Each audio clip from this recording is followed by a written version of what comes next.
no day has ever dawned that rivaled this. Into no other hours was ever crammed so much. Beauty, queenship, raiment superb, her life outsoars the noblest fiction. This regal lady, leaving her palace to be crowned queen, most royally and romantically espoused, loftiest heritage, rank high set above all else on earth, queen, wife, mother, her children ours too. And she, too purple born, is cast by nature for the role.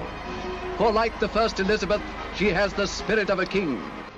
Well, if you look at coronations in the 20th century, you've got to remember that between 1902, which was the coronation of King Edward VII, and 1937, the coronation of King George VI, so in a space there of 35 years, you had 3 coronations. Now, the Queen has been on the throne for over 70 years. So this is something which people today just do not recognize, do not remember from times gone by in the way that our grandparents would have done, because it's been coronation after coronation. Now, in the early years of the 20th century, the coronation was marked in Gibraltar by having a military parade and by giving medals such as this one here, to school children. This is the medal that was given in Gibraltar to children for the coronation of King Edward VII in 1902. You then had a medal in 1911 for King George V.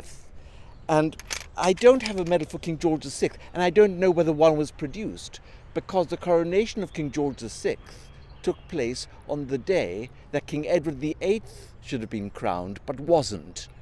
So there may not have been time to get an approved portrait and have it struck as a medal and distributed to school children, as was the case earlier.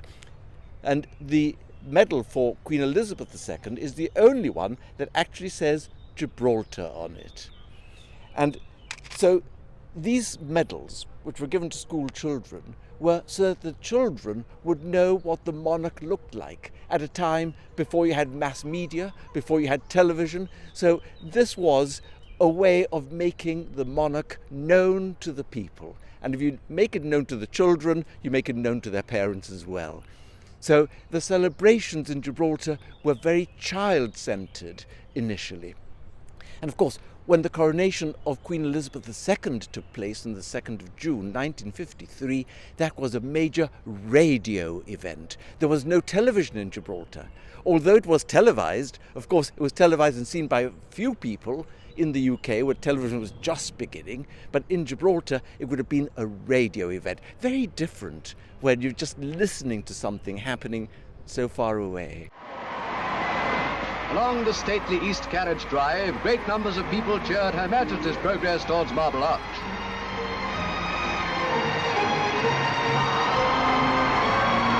Through the arch, the Queen's procession passed into Oxford Street, where every window was crowded with sightseers, and on the pavements stood great numbers whose long and chilly wait was at last rewarded. Sunshine would have done justice to the roses theme of the decorations, but only for fleeting minutes did the watery sun make his grudging appearance.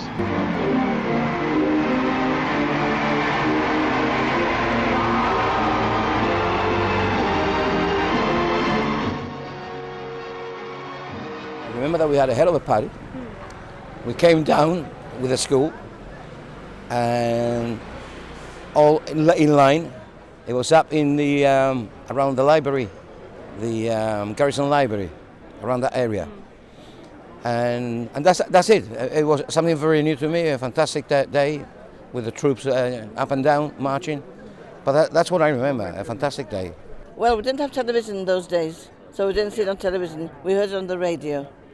And yes, on in the cinema. We went to the cinema and Parthy News showed it. Oh, it was lovely. We loved the Queen anyway. And I'm sure that King Charles III will do a good job too. Nor did the general enthusiasm abate one jot, even among the many thousands who had been several hours without cover. But now, when we look back, it was great fun. How old were you at the time? Oh, 53, 52, 53. I just left school, so I must have been 16, 17, or 18. Yes. And was it quite a momentous occasion? Yes, very much so. From the Dean of Westminster, the Archbishop received the St. Edward's crown, which the sovereigns of this realm wear once only at their coronation.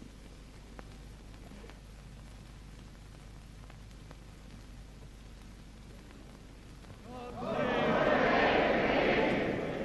peers now don their own coronets.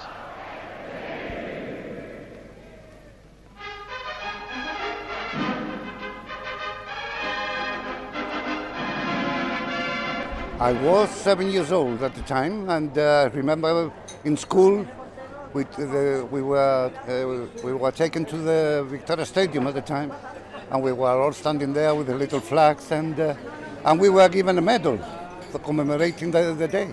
She was beautiful. Oh, she had a beautiful complexion, which forever, I remembered that. The little prince saw his father pronounce the words of homage. Earthly worship.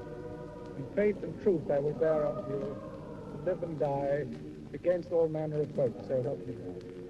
We were all wearing our very smart uniforms with our hats and waving the flags, and it was, yes, I'm a royalist.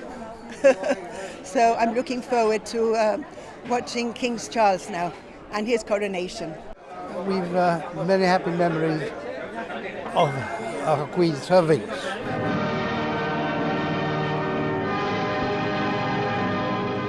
Queen Elizabeth was crowned at a time when there was a large British Empire, still many countries. The transition from empire to Commonwealth happened during the early years of the Queen's reign. So it was an extremely different world scene into which this coronation took place. Very different.